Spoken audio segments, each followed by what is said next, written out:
المرسلين قال الله تعالى في الكلام المجيد بسم الله الرحمن الرحيم افلا يتدبرون القرآن ام على قلوب اقفالها صدق اللہ العظیم۔ مل کے پڑھیے صلاۃ والسلام علیک یا رسول اللہ وعلی آلک واصحابک یا سیدی یا حبیب اللہ، صلاۃ والسلام علیک یا رحمت للعالمین وعلی آلک واصحابک یا سیدی یا خاتم النبیین۔ نہایت ہی معزز و محترم حاضرین و سامعین، الحمدللہ کتاب مقدس کو ترجمے اور تفسیر کے ساتھ پڑھنے کا یہ مبارک سلسلہ ہے جس میں مجھے اور آپ کو حاضری کی توفیق نصیب ہو رہی ہے۔ اس پہ اللہ کا شکر ہے کہ اس نے اپنے کلام کو ترتیب کے ساتھ پڑھنے اور سمجھنے کا موقع دیا، اور جمعہ کی اس مبارک نشست میں آج انشاءاللہ العزیز سورہ قصص کی اگلی آیات پڑھنے کی سعادت حاصل ہوگی۔ گزشتہ گفتگو میں حضرت موسیٰ علیہ السلام کا مکمل واقعہ پیش ہو چکا ہے، اور جو بڑی ترتیب کے ساتھ اس کی 42 آیتوں تک، پہلی 42 آیات میں موجود ہے۔ آج انشاءاللہ اس سے اگلی آیات میں سعادت نصیب ہوگی۔ بسم اللہ الرحمن الرحیم۔ وَلَقَدْ آتَيْنَا مُوسَى الْكِتَابَ مِنْ بَعْدِ مَا أَهْلَكْنَا الْقُرُونَ الْأُولَى بَصَائِرَ لِلنَّاسِ وَهُدًى وَرَحْمَةً لَعَلَّهُمْ يَتَذَكَّرُونَ وَمَا كُنْتَ بِجَانِبِ الْغَرْبِيِّ إِذْ قَضَيْنَا إِلَى مُوسَى الْأَمْرَ وَمَا كُنْتَ مِنَ الشَّاهِدِينَ وَلَكِنَّا أَنشَأْنَا قُرُونًا فَتَطَاوَلَ عَلَيْهِمُ الْعُمُرُ وَمَا كُنْتَ ثَاوِيًا فِي أَهْلِ مَدْيَنَ تَتْلُو عَلَيْهِمْ آيَاتِنَا وَلَكِنَّا كُنَّا مُرْسِلِينَ وَمَا كُنْتَ بِجَانِبِ الطُّورِ إِذْ نَادَيْنَا وَلَكِنْ رَحْمَةً مِّن رَّبِّكَ لِتُنذِرَ قَوْمًا مَّا آتَاهُم مِّن نَّذِيرٍ مِّن قَبْلِكَ لَعَلَّهُمْ يَتَذَكَّرُونَ۔ صدق اللہ العظیم۔ ترجمہ سماعت کیجیے۔ آیت نمبر 43 نمبر آیت سے لے کر آیت نمبر 46 تک پڑھنے کی سعادت حاصل ہوئی ہے، اور ان آیات میں آقا دو جہاں صلی اللہ علیہ وسلم کی علمی شان بیان کی گئی ہے، اور آپ کے علم کو اللہ نے ایک بڑے خاص زاویے سے بیان فرمایا ہے۔ اللہ نے فرمایا وَلَقَدْ آتَيْنَا مُوسَى الْكِتَابَ، ہم نے موسیٰ علیہ السلام کو کتاب عطا کی، اور اس کے بعد ہم نے ہلاک کر دیا تھا پہلی نافرمان قوموں کو۔ یہ کتاب لوگوں کے لیے بصیرت افروز اور سراپا ہدایت و رحمت تھی تاکہ وہ نصیحت قبول کریں۔ وَمَا كُنْتَ بِجَانِبِ الْغَرْبِيِّ إِذْ قَضَيْنَا إِلَى مُوسَى الْأَمْرَ وَمَا كُنْتَ مِنَ الشَّاهِدِينَ، اور آپ طور کی مغربی سمت میں نہیں تھے، ہم نے موسیٰ علیہ السلام کی طرف رسالت کا حکم بھیجا، اور نہ آپ گواہوں میں شامل تھے۔ وَلَكِنَّا أَنشَأْنَا قُرُونًا فَتَطَاوَلَ عَلَيْهِمُ الْعُمُرُ، لیکن ہم نے کئی قومیں اس کے بعد پیدا کی ہیں، اور کافی لمبا عرصہ گزر گیا ان پر، اور انہوں نے اللہ کے عہد کو بھلا دیا، اور آپ اہل مدین میں مقیم نہیں تھے تاکہ آپ پڑھ کر سناتے ہوں انہیں ہماری آیتیں، لیکن ہم ہی رسول بھیجنے والے تھے، اور آپ اس وقت طور کے کنارہ پر بھی نہیں تھے جب ہم نے موسیٰ کو ندا فرمائی، لیکن یہ آپ کے رب کی محض رحمت ہے کہ اس نے آپ کو ان حالات پر آگاہ کر دیا تاکہ آپ قہر الہی سے ڈرائیں اس قوم کو جس کے پاس کوئی ڈرانے والا نہیں آیا آپ سے پہلے، شاید وہ نصیحت قبول کر لیں۔ تو یہ آیات جو بھی پڑھی گئی ہیں، اللہ بڑی واضح انداز میں ایک خوبصورت گفتگو فرما رہا ہے کہ نبی، جب میں موسیٰ علیہ السلام کو نبوت دے رہا تھا، طور کی مغربی سمت میں، پہاڑ کی مغربی سمت میں یہ واقعہ پیش آیا، تو جب میں دے رہا تھا تو آپ وہاں موجود نہیں تھے، اور اسی طرح نہ ہی آپ گواہ میں تھے، یعنی آپ وہاں وہ نبوت ملتے ہوئے خود نہیں دیکھا آپ نے اسے۔ اور آگے فرمایا کہ اور جب طور کے کنارہ پر ہم نے موسیٰ کو ندا فرمائی اور آواز دی تھی کہ اے موسیٰ میں ہوں تمہارا خدا، اس وقت بھی آپ وہاں موجود نہیں تھے۔ لیکن یہ سارے واقعات جو آپ کے علم میں آئے ہیں، کیا یہ آپ کی نبوت کی دلیل نہیں ہے کہ ایک شخص وہاں موجود تھا ہی نہیں، اس کو ان واقعات کا علم کیسے ہو گیا، اور کیسے پتہ چلا کہ موسیٰ علیہ السلام کے ساتھ کیا کیا ہوا؟ تو اللہ ایک بڑی اعلیٰ شان اپنے نبی کی بیان فرما رہا ہے کہ حالانکہ آپ وہاں موجود نہیں تھے، ایک شخص موجود نہ ہو تو اسے ان واقعات کا علم کیسے ہو گیا؟ کہاں سے پتہ چلا کہ موسیٰ علیہ السلام نے عصا مارا اور 11 راستے بنے، اور کس طرح پتہ چلا فرعون ڈوب کے مرا، اور کس طرح علم ہوا کہ فرعون کے اس وقت حالات کیا تھے اور مصر میں کیا ہو رہا تھا؟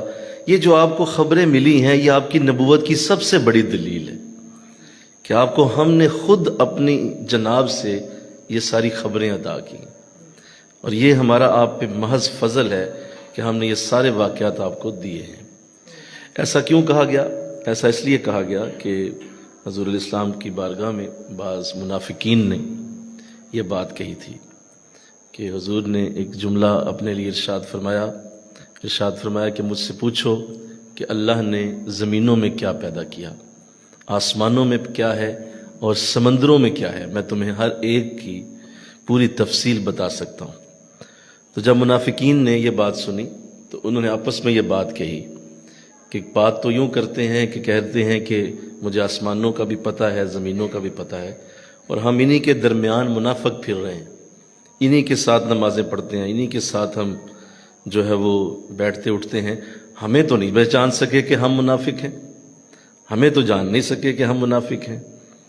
تو یہ باتیں حضور کی بارگاہ تک جب پہنچیں تو آقا اسلام کو اس پہ ملال ہوا اور آپ کو اس پہ شدید دکھ ہوا کہ میرے علم کے اوپر بات کی گئی۔ اس سے پہلے کہ حضور کو اس کا جواب خود دینا ہوتا، اللہ نے یہ خوبصورت آیتیں قرآن میں نازل فرمائی کہ انہیں جا کے یہ بتائیے کہ ابھی یہ جو پورا قصہ سنایا ہے تمہیں میں نے، یہ پورا قصہ کون سنا سکتا ہے اگر وہ نبی نہ ہو؟ تو یہ کم از کم حضور علیہ السلام کا حضرت موسیٰ علیہ السلام سے 2000 برس کا فاصلہ ہے۔ کتنا فاصلہ ہے جی؟ آپ مکہ میں جب پیدا ہوئے تو حضرت موسیٰ علیہ السلام کا وقت 2000 سال پیچھے ہے۔ اتنا لمبا وقت، نہ تو اس وقت کوئی پریس ہوتا تھا، نہ لائبریریاں ہوتی تھیں، نہ وہ ایسا کوئی چھپوانے والا سلسلہ تھا، نہ کوئی کمپیوٹر تھا، نہ انٹرنیٹ تھا، نہ کوئی سیو کرنے والی چیزیں تھیں کہ وہ یہ سارے واقعات کہیں لکھ کے رکھ لیتے اور پھر جب حضور آتے تو انہیں سنایا جاتا کہ جی یہ واقعات ہیں پرانی کتابوں میں لکھے ہوئے، اور حضور نے اسے پڑھ لیا ہوتا۔ بھئی 2000 سال پہلے ایک واقعہ پیش آیا۔ یہ جو آپ انہیں بتا رہے ہیں کہ موسیٰ کے ساتھ یہ ہوا ہے، کیا یہ ہمارے نبی کے علم کے اوپر بہت بڑی دلیل نہیں ہے؟ بلکہ کہو نا سبحان اللہ، یہ کتنی بڑی دلیل ہے آپ کیا نبی آپ کوہ طور کے مغربی کنارے پہ نہیں تھے جب ہم انہیں رسالت دے رہے تھے، اس کے باوجود آپ کو پتا ہے، بلکہ کہو سبحان اللہ، آپ کوہ طور کے اس سائڈ پہ نہیں تھے جب ہم نے موسیٰ کو ندا کی تھی کہ موسیٰ ہم تمہارے رب ہیں، لیکن آپ کو پتا ہے۔ تو اس سے پتا چلا کہ میرا نبی اپنے رب کی طرف سے عطا کردہ علم جانتا ہے، اور اللہ نے آپ کو علم کی ایسی ایسی اعلیٰ حدیں عطا فرمائی کہ جس کی طرف اگر خیال بھی کیا جائے تو اللہ ایمان کی دولت سے نواز دے، جس کو حضور کے علم کے اوپر یہ بہت بڑا معاملہ ہے۔ اور چونکہ ہم جس دور میں جی رہے ہیں، اس دور میں سائنس جو ہے وہ سر اٹھا کے اس وقت چڑھی ہوئی ہے، اور اس وقت سائنس کا دور ہے، اور آپ اور میں ایک ایسے دور میں جس میں انفارمیشن، خبریں اتنی تیزی سے پھیلتی ہیں کہ ایک لمحے کے اندر آپ کوئی کام کریں وہ دنیا کے دوسرے کونے میں پہنچ جاتا ہے، اور لوگ اس کو دیکھ بھی لیتے ہیں، سن بھی لیتے ہیں، اور لوگوں کو علم ہو جاتا ہے کہ فلاں ملک میں، فلاں شہر میں، فلاں گلی میں، فلاں محلے، فلاں گھر کے اندر کیا ہوا ہے، لوگ اسے بھی دیکھ لیتے ہیں۔ اتنی تیزی سے یہ خبروں کا دور ہم دیکھ رہے ہیں. کیا دیکھ نہیں رہے؟ بولے ذرا سارے جی، کیا یہ خبروں کا دور نہیں ہے؟ کتنی تیزی سے میڈیا اس وقت ایک سر چڑھ کے بول رہا ہے. تو میں اس دور میں آپ سے یہ بات کر رہا ہوں کہ اگر آج کا میڈیا اور آج کی جو خبروں کا جہان ہے وہ اتنی تیزی سے ترقی کر چکا ہے کہ انسان کی سوچ بعد میں ہوتی ہے، خبر پہلے پہنچ جاتی ہے. تو اگر ہم انسانوں نے یہ بنایا ہے تو خود حضور کا نظام کیا ہوگا؟ اور آقا دو جہاں کے ساتھ اللہ نے کیسی علم کی اعلیٰ حدیں جوڑی ہوں گی، اور کتنے بڑے آپ مقام پہ فائز ہوں گے علم کے لیول پہ، کتنی بڑی اللہ نے برکت دی ہوگی. ہم انسان، بلکہ یہ کافر سارے جو خدا رسول کو بھی نہیں مانتے، وہ اتنے علم والے ہو گئے ہیں کہ ایک کنارے سے دوسرے کنارے تک خبریں پتہ کر لیں اور پوری طرح جان لیں. بلکہ کنارے کیا چھوڑیں، آپ کائنات کے اوپر ذرا اوپر کی طرف نظر کریں، ستاروں سے آگے تک لوگ جان چکے ہیں کہ کہاں کہاں تک انسان کی پہنچ ہے، اور کہاں کہاں تک دوربینیں دیکھ رہی ہیں، اور کہاں کہاں تک جو ہے ستاروں کو دیکھا جا چکا ہے، کس حد تک جو ہے وہ یہ برکت جو ہے وہ انفارمیشن کی آگے جا چکی. تو کافر ہیں، وہ سارے کر رہے ہیں. تو میرا نبی تو اللہ کا محبوب اور رسول بھی ہے، اس کے علم کے معاملات کتنے بڑے ہوں گے اللہ. تو اس سے پہلے کہ میں اس پہ چند باتیں کروں، یہ اصل میں ایسا موضوع ہے کہ جو ہمارے ایمانوں کی جان بھی ہے. اور آقا دو جہاں صلی اللہ علیہ وسلم کے بارے میں جتنا زیادہ آپ ایکسپلور کریں گے، جتنا آپ کی شخصیت کو آپ جانیں گے، جتنا آپ کی شخصیت کے اندر غور کیا جائے گا، اور آپ کی شخصیت کو جتنا زیادہ کوئی سمجھے گا، اتنا زیادہ اسے نبی سے محبت ہوتی جائے گی، اتنا حضور سے پیار ہوتا جائے گا، اتنا حضور کے قریب ہوتا جائے گا، کیونکہ وہ جانتا جائے گا کہ میرے رسول کو اللہ نے کیا کیا دیا ہوا ہے، کتنی برکتوں والا ہے اللہ. تو آقا دو جہاں صلی اللہ علیہ وسلم کا یہ انداز ہے کہ آپ کا علم جو ہے وہ کتنا وسیع ہے، اور ایک امتی کو اس پہ کتنا یقین رکھنا چاہیے، اور کتنا اس پہ اعتماد رکھنا چاہیے کہ میرے نبی کو میرے حالات کا علم ہے، اور میرا رسول جانتا ہے کہ میں کون ہوں، اور جن کا میں امتی ہوں، جن کا کلمہ پڑھتا ہوں، انہیں علم ہے کہ میرے معاملات کیا ہیں. اگر انہیں ہی علم نہیں ہے تو بتائیے نبی اور رسول کا رشتہ کیا ہے؟ پھر نبی اور رسول کے رشتے کا مطلب کیا ہے؟ نبی اور رسول کے رشتے کی پھر اہمیت کیا رہ جاتی ہے اگر وہ بے خبر ہیں؟ اگر وہ بے خبر ہی بیٹھے ہوئے ہیں تو پھر نبی اور رسول کے رشتے کا معنی کیا ہے؟ مجھے آپ بتا دیں، کوئی مجھے سمجھا دے کہ نبی اور رسول کا میں معنی کیا لوں اگر وہ جانتے ہی نہیں ہیں، اگر وہ علم میں ہی نہیں رکھتے تو میں کیا اس کو سمجھوں، میں کس طرح اسے جانوں؟ تو یہ بہت ضروری ہے اس خاص موضوع کو اچھی طرح سمجھا جائے، اور اس کے اندر پوری طرح سے درک لیا جائے، احساس کیا جائے، اور اس پہ بار بار یقین کیا جائے کہ آقا دو جہاں کا معاملہ اللہ نے علم کے حوالے سے کتنا بڑا کیا. آقا علیہ السلام نے اپنی حدیثوں میں اس کا ذکر خود بھی فرمایا، اور ایک حدیث تو ایسی ہے کہ وہ متفق علیہ حدیث ہے، بخاری شریف اور مسلم دونوں میں موجود ہے، اور اس میں حدیث میں کوئی کسی قسم کا بھی شبہ اور شک نہیں، جس میں حضور نے ایک خوبصورت عمل کیا. آپ ظہر کی نماز مسجد نبوی میں پڑھائی، اور آپ نے فرمایا کہ ممبر لایا جائے. ممبر لایا گیا تو آپ نے ممبر پہ کھڑے ہو کے قیامت کے حالات کا ذکر فرمایا. کس کے حالات کا بولیے؟ قیامت کے حالات کا ذکر کیا، اور اتنی تفصیل سے فرمایا کہ اس سے پہلے جتنے بھی قیامت کے آنے سے پہلے بڑے بڑے واقعات ہونے ہیں وہ سب کا صحابہ کرام کو حضور نے تفصیل سے بیان فرما دیا، اور بتا دیا کہ یہ واقعات ہوں گے، اور اس کے بعد قیامت برپا ہو جائے گی. تو آپ نے تفصیل سے جب بیان کیا تو اس کے بعد آپ نے ایک جملہ بولا، فرمایا کہ تم نے سنا مجھ سے کہ میں نے قیامت کا ذکر کیا ہے، اور تمہیں بتایا ہے کہ اس سے پہلے یہ واقعات ہوں گے. اس کے باوجود بھی اگر تمہیں پھر بھی مجھ سے کوئی سوال کرنا ہے تو پوچھ لو مجھ سے، میں کھڑا ہوں، موجود ہوں، پوچھو مجھ سے کوئی سوال، میں تمہیں وہ بتاتا ہوں. تو صحابہ کرام فرماتے ہیں کہ ہم خاموش ہیں، اور حضور بھی خاموش ہو گئے. پھر آپ نے دوبارہ کہا کہ میں نے ابھی کہا ہے کہ تم مجھ سے سوال کر لو، میں کھڑا ہوں، جو جس کا جی چاہتا ہے پوچھے، میں اس کا جواب دیتا ہوں. لیکن پھر کوئی نہ بولا. جب تیسری بار حضور نے فرمایا تو ایک شخص کھڑا ہو گیا، اور اس نے یہ پوچھا کہ اللہ کے رسول مجھے بتائیے کہ میں جنتیوں میں سے ہوں یا دوزخ والوں میں سے ہوں، میرا انجام کیا ہے؟ اب یہ بات بڑی قابل غور ہے. حضور بیان فرما رہے ہیں قیامت کے حالات، قیامت کا ذکر، اور اس سے پہلے کے حالات بیان کر رہے ہیں. آپ ہونا نہیں چاہیے تھا کہ وہ سوال اسی طرح ہوتا، وہ کوئی قیامت کی ہی بات پوچھتا وہ کوئی قیامت کے بارے میں ہی بات کرتا، لیکن اسے ایسا نہیں کیا، اس نے اپنے بارے میں پوچھ لیا کہ میرا اخیر کیا ہوگا، میری آخرت میں میری جو منزل ہے وہ کیا ہے، کیا میں جنت میں ہوں یا دوزخ میں ہوں؟ تو آقا علیہ السلام نے اس کی طرف دیکھا اور فرمایا کہ تو دوزخ میں ہوگا۔ آپ نے اس کو اس کا اخیر بتا دیا، وہ خاموش ہو گیا۔ ایک اور کھڑے ہوئے، انہوں نے یہ کہا کہ حضور مجھے یہ بتائیے کہ میں کس کا بیٹا ہوں، میرا باپ کون ہے؟ کیونکہ ان کے نسب کے بارے میں لوگ شک کا اظہار کرتے تھے، اور لوگ کہتے تھے کہ نہیں تو فلاں کا بیٹا ہے، بعض کہتے نہیں تو فلاں کا بیٹا ہے۔ تو اس نے یہ سوال کر دیا۔ اب یہ سوال بھی بالکل آؤٹ آف کانٹیسٹ ہے، حضور بتا رہے ہیں قیامت کے حالات اور قیامت کی گفتگو فرما رہے ہیں، ہونا ہی چاہیے تھا کہ وہ بھی وہ قیامت کی بات پوچھتے یا اس سے پہلے کے حالات کی بات کرتے۔ انہوں نے یہ کہا کہ میری ابتدا کیا ہے؟ ایک نے اپنی اخیر پوچھی اور دوسرے نے اپنی ابتدا پوچھی۔ آقا اسلام نے اسے بتایا کہ تو فلاں کا بیٹا ہے، اس کو اس کی ابتدا بتا دی اور اس کو اس کی انتہا بتا دی۔ تو حالانکہ سوال کچھ اور تھا، جواب کچھ اور تھے، لیکن میرے نبی نے یہ انکار نہیں کیا، فرمایا نہیں کہ دیکھو میں تو ابھی قیامت کی تیاری کر کے آیا ہوں، میں نے تو اللہ کی بارگاہ سے جو مجھے عطا کیا گیا ابھی قیامت کا علم ملا ہے، تو وہ یہ دوسرا علم میں پوچھ کے بتاؤں گا۔ مل کے کہو نا سبحان اللہ۔ تو ایسا تو نہیں کہا نا، فوراً بتایا کہ تو دوزخ میں جائے گا اور تیرا باپ فلاں ہے۔ تو اس سے پتہ چلا کہ آپ کا علم کتنے بڑے لیول پہ تھا۔ پھر آپ نے فرمایا کہ لوگوں اور پوچھو مجھ سے۔ تو حضرت عمر رضی اللہ تعالیٰ عنہ کھڑے ہو گئے اور آپ نے بڑی خوبصورت بات فرمائی۔ آپ نے ہاتھ باندھ کے کہا، اے اللہ کے رسول، ہم اللہ کے رب ہونے پہ راضی ہو گئے، ہم آپ کے رسول ہونے پہ راضی ہو گئے، اور ہم اس بات پہ راضی ہو گئے کہ اللہ نے ہمیں آپ کا امتی بنایا۔ حضور ہمیں اب آپ سے کچھ بھی نہیں پوچھنا۔ آپ جھکے اور آپ نے حضور کے قدموں پہ بوسہ عطا دیا، قدم چوم لیے حضور کے۔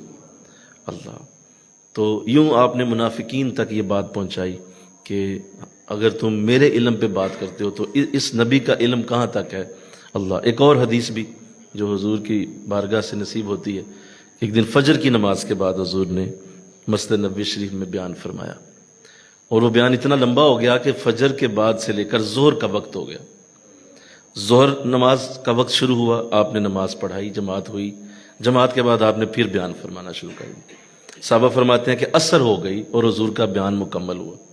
عصر کی نماز پڑھائی تو حضور نے پھر بیان شروع کیا، اور مغرب تک آپ نے بیان فرمایا، اور اس میں آپ نے کائنات کے شروع ہونے سے لے کر کائنات کے اخیر تک، جب یہ آخری انسان دنیا میں آئے گا اس وقت تک کے سارے حالات بیان فرما دیے۔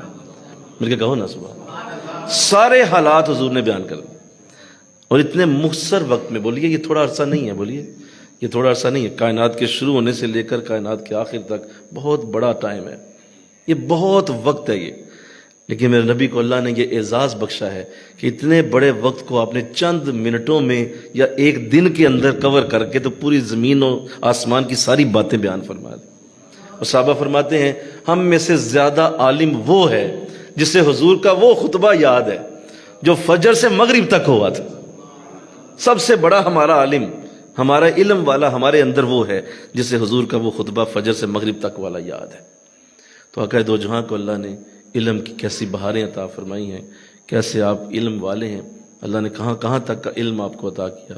اس کے اوپر پورا دھیان اور پوری سوچ اور پورا ایمان رکھنا کہ اگر میں جا رہا ہوں مدینہ تو مدینے والے کو پہلے ہی پتا ہے کہ کون آ رہا ہے۔ اگر آپ یہ سوچ کے ہی نہیں جا رہے کہ وہاں وہ جانے والا جس کے پاس جا رہا ہوں اسے میرا علم ہی کوئی نہیں ہے، تو بتائیے جاتے کس کے پاس ہو، کس سے ملنے جاتے ہو؟ بھئی آپ اگر کسی گھر گئے ہوئے ہیں اور اگر اسے پتہ ہی نہیں کہ آپ آ رہے ہیں کون ہیں، تو ظاہر ہے جب آپ پہنچیں گے تو آگے کوئی انتظام تھوڑی ہوگا۔ پھر وہ کہے گا جی آپ نے کم از کم فون تو کرنا تھا، میسج کرنا تھا، اتنی دور آ رہے تھے تو آپ مجھے فون تو کرتے، میں کوئی انتظام کرتا آپ کے لیے، اگر آپ بتا دیتے تو میرے لیے آسانی ہوتی۔ تو بتائیے آپ یہاں سے مدینہ پہنچیں اور آگے سے کسی کو پتہ ہی نہ ہو، تو بتائیے جانے سے اور وہاں پہنچنے سے کیا ملے گا؟ نہیں، یہاں سے آپ ابھی ارادہ ہی کرتے ہیں کہ مدینے والے کو خبر ہو جاتی ہے، انہیں پورا علم ہوتا ہے کہ کون آ رہا ہے اور کیسے آ رہا ہے، اس کی نیت کیا ہے، سوچ کیا ہے، وہ اندر سے کیا لے کے آ رہا ہے، کس طرح کا ذوق ہے، شوق کیا ہے۔ جیسا ذوق اور شوق لے کے جا رہا ہے حضور ہر چیز کو جان رہے ہوتے۔ مجھے کہو نا سبحان اللہ، حضور کو پتہ ہے، بالکل آپ اس کے ارادے کو جانتے ہیں۔ تو یہ اگر ایمان کی حد تک اس تک اللہ نے ہمیں دیا ہے تو پھر تو آپ کو حضور سے محبت کا مزہ آ جائے گا۔ پھر تو یقین کریں کہ ایک لمحہ حضور سے پیار کا ایسا آلہ ہے کہ اگر آپ کو یہ یقین ہے کہ میری توجہ سے بات سنی جا رہی ہے اور اس کو علم ہو رہا ہے کہ میں اس کے لیے درود پڑھ رہا ہوں، اس کے لیے کچھ کر رہا ہوں، اور میں ان کی محبت میں کوئی عمل کر رہا ہوں، اور اگر یہ علم ہے تو بتائیے اس سے زیادہ خوبصورت احساس کیا ہے کہ جس کی خاطر میں درد اٹھا رہا ہوں میرا نبی جانتا ہے اس درد کو، جس کی خاطر میں پریشانی اٹھا رہا ہوں اسے پتہ ہے میں کون. اور اگر یہی بات اگر دل میں رہے تو ایمان بڑھتا چلا جاتا ہے، ایمان کو جلا ملتی، ایمان کو روشنی ملتی. اور اگر کوئی اس کے الٹ چلے اور یہ کہے نہیں جانتے کچھ نہیں، استغفر اللہ کہہ دوں نظر، انہیں علم ہی کوئی نہیں، دیوار کے پیچھے کا علم نہیں، تو بتائیے آپ کے پاس رہا کیا؟ پھر تو آپ نے ساری کی ساری نبوت، بلکہ نبوت میں آپ کو یہاں عرض کروں، جو نبی کا لفظ ہے نبوت، اس کے ساتھ جو صفت جوڑی گئی ہے نبوت کے ساتھ وہ علم ہے. نبی ہوتا ہی عالم ہے. اگر کوئی نبی ہے اور وہ عالم ہی نہیں ہے تو وہ نبی کیسا ہے؟ جیسے دیکھیے کہ ایک بلب ہے، ایک چراغ ہے، اس کے ساتھ ایک لازمی صفت جوڑی گئی ہے، اور وہ صفت یہ ہے کہ وہ چراغ ہے تو روشن ہے. بولو نا، وہ روشن ہے تو چراغ ہے، روشن ہے تو بلب ہے.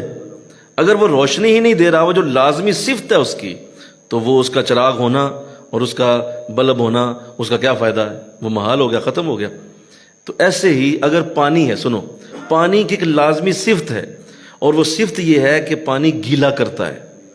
وہ جہاں پہ ہوگا پانی گیلا کر دے گا اس چیز کو، اس جگہ کو. اگر وہ پانی گیلا ہی نہیں کر رہا تو اس کی لازمی صفت ہی کوئی نہیں رہ گئی. ایسے ہی نبی کی لازمی صفت علم والا ہونا ہے.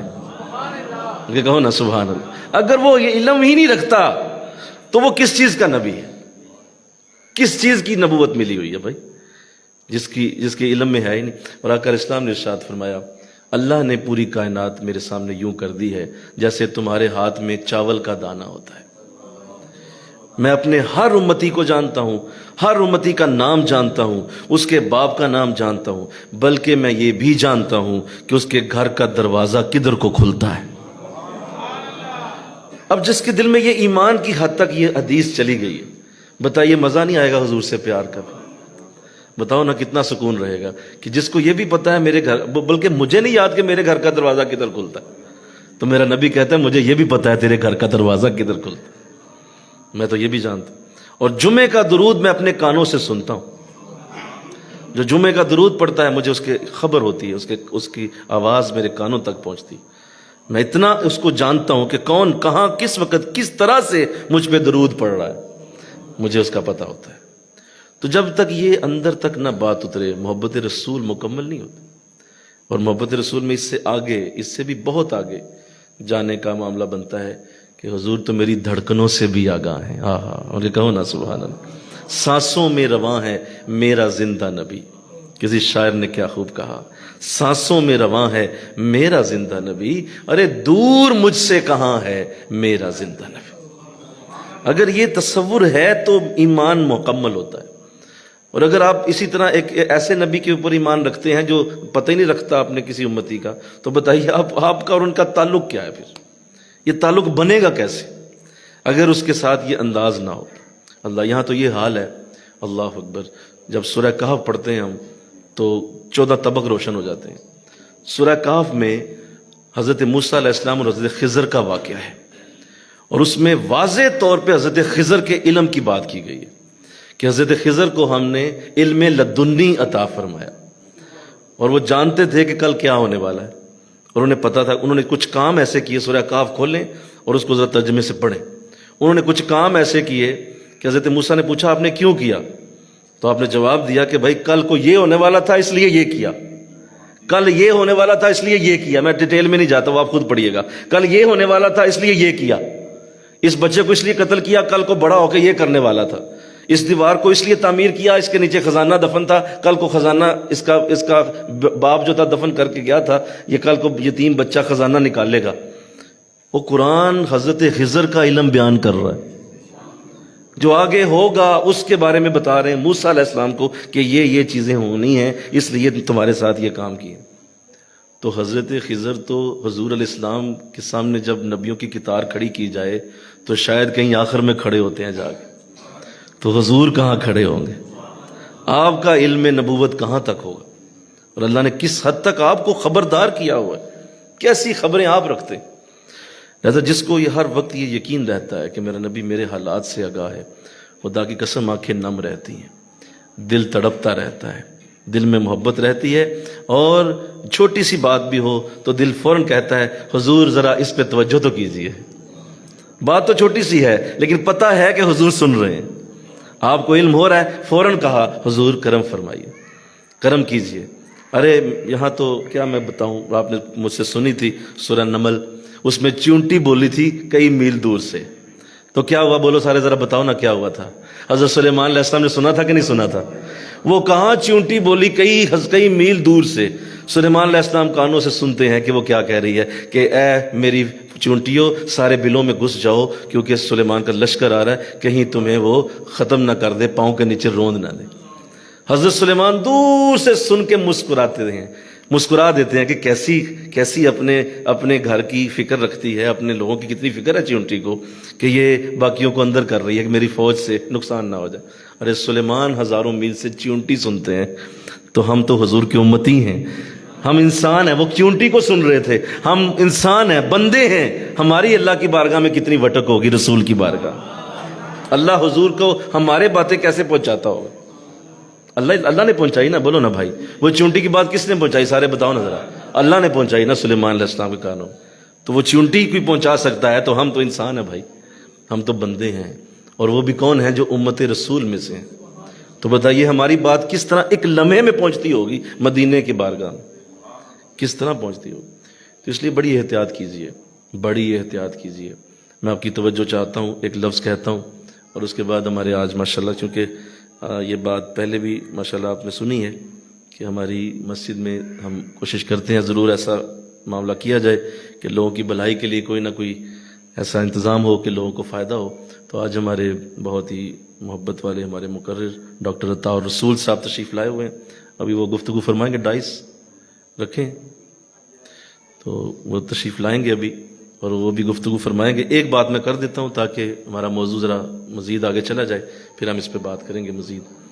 حضور الاسلام کے بارے میں بڑی احتیاط سے کلام کیجیے، میرے کہو نا سبحان اللہ، توجہ میری طرف رکھیے ذرا، بڑی احتیاط سے کلام کیجیے ان کے بارے میں، بہت احتیاط سے، تھوڑا سا ادھر، بس ٹھیک، بڑے احتیاط سے کلام کیجیے آقا علیہ السلام کے بارے میں، کیونکہ حضور کی جو گفتگو ہے وہ نوٹ ہوتی ہے، بہت زیادہ نوٹ ہوتی ہے۔ یہ لگانا ہے، یہ پکڑنا انہوں نے ہاتھ، وہ بہت زیادہ نوٹ ہوتی ہے۔ اور جو قبر کے اندر سوال ہونا ہے، جو قبر میں سوال ہوگا، اس کی طرف ذرا توجہ کیجیے۔ آقا علیہ السلام کے بارے میں جو پوچھا جائے گا، آقا فرماتے ہیں کہ میں جب قبر میں آؤں گا تو میرے بارے میں اللہ کی بارگاہ سے سوال ہوگا۔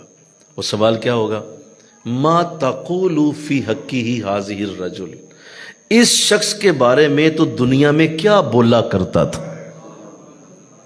بول دو نا، کیا میں نے کہا جی؟ اس کا مطلب ہے کہ وہ جان رہے ہیں کہ کیا بولا جا رہا ہے۔ لہذا حضور کے بارے میں جہاں بھی کلام کیا جائے، اپنی زبان کو پہلے اچھی طرح وضو کرائیں، پہلے اپنے کانوں کو وضو کرائیں، پہلے اپنی زبان پہ سوچ لیں کہ آپ نے ابھی بولنا کیا ہے، کیونکہ یہی چیز قبر میں پوچھی جائے گی، تم نے ان کے بارے میں کیا بولا تھا۔ ہم یہ نہیں پوچھتے تم مانتے ہو نہیں مانتے ہو، یہ تو بات ہی نہیں ہو رہی، ماننا نہ ماننا کی پوچھنے کی بات ہی نہیں ہے۔ ارے کوئی جانے نہ جانے میرا نبی خدا کا رسول ہے ہی ہے، تم مانو یا نہ مانو، وہ رسول کی پوچھ نہیں رہے آپ سے، وہ پوچھ رہے ہیں تم بولتے کیا تھے۔ کافر تھے اس سے بھی یہی سوال ہے، تم ہندو تھے اس کا بھی یہی سوال ہے، یہودی تھے اس کے ساتھ بھی یہی سوال ہوگا، ہم مسلمان ہیں ہمیں بھی یہی پوچھا جائے گا کہ تم حضور کے بارے میں بولتے کیا تھے۔ اس لیے اپنی زبانوں کو دھیان سے استعمال کیجیے، انشاءاللہ کہیے نا، ہم محبت والے لوگ ہیں، ہمیں ادب کی زیادہ ضرورت ہے، بڑے دھیان سے بڑی جچی تلی گفتگو کیجیے۔ اس گفتگو میں کوئی لچر پن نہیں ہونا چاہیے، اس گفتگو میں کوئی گھٹیا پن نہیں ہونا چاہیے، اس گفتگو میں کوئی چھوٹے لفظ نہ استعمال کریں، اس گفتگو کے اندر اپنے آپ کو ایسے نہ شو کریں جیسے کسی عام شخص کی بات آپ کر رہے ہیں، یا اپنا انداز ایسا نہ بنائیں کہ آپ کو لوگوں کو سننے لگے کہ کوئی عام سا شخص ہے یار جس کی کوئی بات ہو رہی نہیں۔ حضور کی بات پروٹوکول کے ساتھ ہونی چاہیے، آپ کی بات کرتے ہوئے انگوٹھے چومنے چاہیے، صلی اللہ علیہ وسلم کہنا پڑے گا ہر نام کے ساتھ، ہر حضور کے لفظ کے ساتھ صلی اللہ علیہ وسلم کی زبان سے ادا ہوگی تو مزہ آئے گا. پتہ چلے گا کہ سامنے والا سنے گا کہ یہ کوئی اور ہی شخص ہے جس کا کوئی ذکر ہو رہا ہے. یہ کوئی عام محمد نہیں ہے صلی اللہ علیہ وسلم, یہ کوئی اور محمد ہے جس کا ذکر کیا جا رہا ہے صلی اللہ علیہ وسلم. آپ کی بات کو کرنے سے پہلے ہزار قسم کی وہ آداب کی چیزیں ہیں جن کو ہم پیش نظر رکھنا ہے. اس لیے بزرگ کہتے ہیں اللہ, بزرگ بات ہی ختم کر دیتے ہیں وہ فرما کے کہ اے تھاں چپ دی جائے. کہا نہیں, اگر کچھ بولوں گا تو وہ حضور کے لیول کا ہو نہیں سکتا. مجھے کہو نا سبحان اللہ. کوئی بات کروں گا وہ آپ کی عزت و احترام کے لائق ہو نہیں سکتی. میں کتنا ہی تعریف کروں اس تعریف تک جا ہی نہیں سکتا جس کے قابل آپ ہیں. میں کتنی ہی آپ کو اعلیٰ ہستی کہوں, جہاں تک اللہ نے آپ کو ہستی بنایا ہے وہاں تک میں نہیں جا سکتا. تو حضرت پیر میرے علی نے بات ہی ختم فرمائی. فرمایا اے تھاں چپ دی جائے, یہاں چپ ہو جاؤ, خاموش ہو جاؤ. اللہ کوئی نہیں سکتا, محمد دے رتبے نو پا کوئی نہیں سکتا. فرمایا پا کوئی نہیں سکتا, یہاں تک چپ ہو جاؤ, بس خاموش ہو جاؤ. یہاں خاموشی ہے. جو جتنا خاموش رہا اتنا بڑا اللہ کی بارگاہ سے رحمت کا معاملہ پا لے گا. بولو گے تو کہیں نہ کہیں حضور کے حسن کو محدود کر دو گے. بھائی یہی کہو گے نا چاند سے زیادہ حسین ہے, تو چاند تک تو پہنچایا نا حضور کو, استغفر اللہ. چاند کیا ہے, ان کے تو ایک انگلی کے اشارے سے 2 ٹکڑے ہو گیا تھا. تم کہو گے سورج سے زیادہ چمکدار ہیں آپ, تو سورج کو بھی لائے نا درمیان میں تم. تو سورج تو وہ ہے, میرے نبی نے انگلی اٹھائی تھی اور عصر کی نماز تک واپس آ گیا تھا. یہ تو نوکر ہے نبی کا. اس کا مطلب ہے مزہ تو تب بھی نہ آیا. اگر سورج بھی کہا, چاند بھی کہا, اگر پھولوں سے حسین بھی کہا, ارے ان کے ہاتھ پھولوں میں پڑے تو پھولوں سے زیادہ سونے ہو جاتے ہیں. تو وہ تو ہاتھوں میں پھول لے آئے, تو پھول کہتا ہے میری قسمت آج سنور گئی کہ میں نبی کے ہاتھوں میں آ گیا. تو تم پھول ہی کہو گے نا, کیا کہو گے کیا. اس لیے کہا نہ کہو, کچھ بھی نہ کہو, اے تھاں چپ دی جائے. اللہ کوئی نہیں سکتا, محمد رتبے نو پا کوئی نہیں سکتا. تو یہ علم کی باتیں جو آپ کے علم کے حوالے سے ہیں, میں اس کو جاری رکھوں گا. ابھی انشاءاللہ العزیز ڈاکٹر عطا الرسول صاحب میں دعوت پیش کرتا ہوں, آپ تشریف لائیں. اور آپ کا موضوع ہے آج جس پہ آپ گفتگو فرمائیں گے. ماشاءاللہ انٹرنیشنلی نیشنلی مختلف شہروں میں آپ بڑی خوبصورت گفتگو فرماتے ہیں. ہماری غذا کا ہماری صحت پہ کیا اثر ہے, اس موضوع پہ آپ گفتگو کریں گے. اور چونکہ آج موضوع بھی اس لیے ہم نے یہ رکھا کہ لوگوں کو اس کی بہت زیادہ مشکلات ہیں. لائیں جی, کون عثمان صاحب سے کہیں لے بلائیں. تو چونکہ آج مشکلات ہیں لوگوں کو اس حوالے سے, صحت کے حوالے سے بہت سارے مسائل کا سامنا ہے. تو ڈاکٹر صاحب نے اس پہ کافی ریسرچ کی ہوئی ہے اور اس پہ ان کی خاصی ریسرچ ہے. اس لیے ہم نے ان کو دعوت دی ہے کہ آپ آئیں اور ہمارے جمعہ میں ہمارے لوگوں کو اس بات کے بارے میں خبر دیجیے کہ ہماری غذا کو کس طرح سے ہمیں بہتر استعمال کرنا چاہیے اور ہماری غذا کا ہماری صحت پہ کیسا اثر ہوتا ہے. اس حوالے سے ایک بڑی خوبصورت گفتگو بھی آپ کریں گے. اس کا مقصد صرف یہ ہے کہ ہماری مسجد صرف یہاں قرآن رسول اور حدیث ہی نہ بیان ہو, بلکہ ہم آپ کو ایسی ایسی گفتگو بھی پہنچائیں اس مسجد سے جو آپ کی زندگیوں پہ فوراً اثر چھوڑے. اور بہت سارے ایسے معاملات جو بعض اوقات انسان کی نظر میں نہیں ہوتے وہ یہاں پہ آپ کو سننے کو ملیں گے. میں ڈاکٹر صاحب کو دعوت پیش کرتا ہوں. ڈاکٹر عطا الرسول صاحب تشریف لاتے ہیں. جسٹ ہینڈ رکھتے ہیں.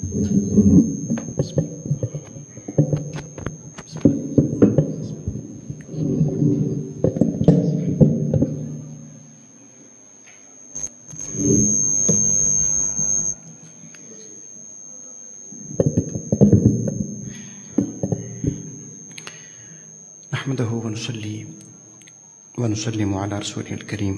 أما بعد فأعوذ بالله من الشيطان الرجيم. بسم الله الرحمن الرحيم.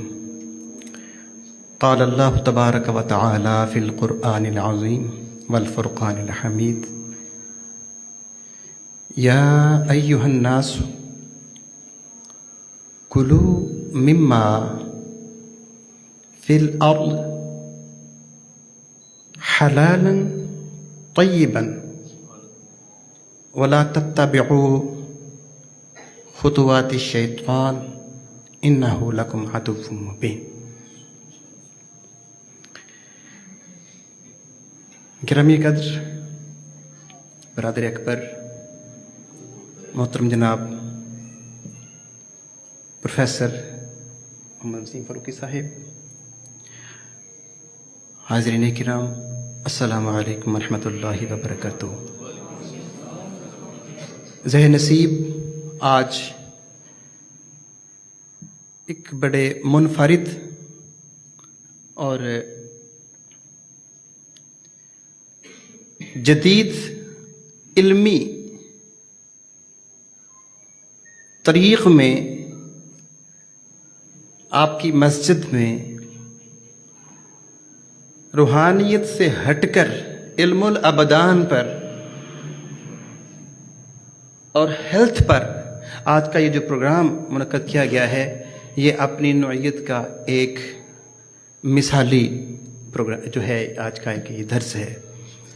میں شکریہ ادا کرتا ہوں محترم جناب پروفیسر صاحب کا کہ انہوں نے یہ ایک نئی راہ دی ہے انسانیت کی فائدہ کے لیے، انسانیت کی اصلاح کے لیے۔ جہاں ایک طرف ہم روح کی اصلاح کر رہے ہیں، وہاں ہم اپنے ابدان کی بھی اصلاح کریں۔ انسان مرکب ہے روح اور بدن کا، جسم کا اور روح کا، اور دونوں لازم و ملزوم ہیں۔ ایک دوسرے سے جدا ہو جائے تو دوسرے کا وجود نہیں رہتا۔ روح بدن سے الگ ہو جائے تو بدن بیکار ہے، اور اگر بدن روح سے الگ ہو جائے تو روح کا بھی وجود آپ کو نظر۔ روح تو لازوال ہے، مگر بدن کی زندگی روح ہے، لہذا ان دونوں کو ساتھ ساتھ رہنا ہونا اور ایک ساتھ دونوں کا خیال رکھنا ازحد ضروری ہے۔ تو ابھی تک ہم مساجد، مدارس کے اندر، اجتماعات کے اندر علماء کرام سے جو سیکھ رہے ہیں وہ موسٹلی ہم روح کا جو علم ہے، روح کی جو افادیت ہے، روح کی جو تشفی ہے، اس کی جو نفاست ہے، اس کی جو لطافت ہے، اس کی بہتری کے لیے سنتے آ رہے ہیں۔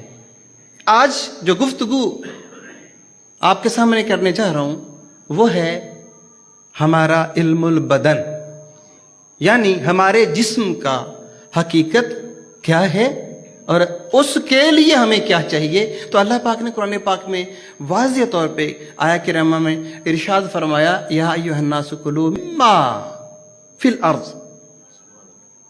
اللہ فرماتے ہیں اے لوگو، میں نے تمہارے لیے اس کائنات پر ان گنت چیزیں پیدا کی ہیں، ان گنت، فبأي آلاء ربكما تكذبان، اتنی کہ تم شمار نہیں کر سکتے،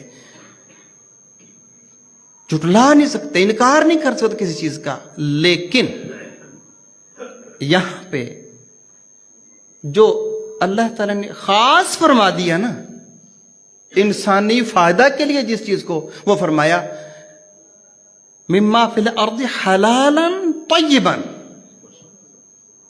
اللہ نے تخلیق تو بہت ان گنت چیزوں کی کر دی انسان کے فائدے کے لیے، لیکن فرمایا فائدہ تمہیں وہ دے گی جو حلال ہوگی اور طیب ہوگی۔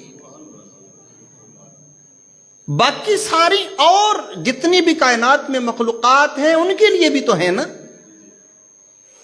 لیکن جو تمہارے بدن کے لیے فائدہ دے گی وہ ہے حلال اور طیب۔ اب طیب میں بھی اب دو رستے نکلتے ہیں، اس میں دو راہیں آ جاتی ہیں۔ ایک تو طیب ہم پاکیزگی کے زمرے میں لیں گے کہ پاک ہو، حلال ہونا، پاک ہونا ایک۔ لیکن میڈیکل ٹرم میں اگر ہم دیکھیں، میں زیادہ لمبی گفتگو نہیں کروں گا، مختصر کروں گا، تاکہ چونکہ میرا ٹاپک جو ہے وہ ہے بدن۔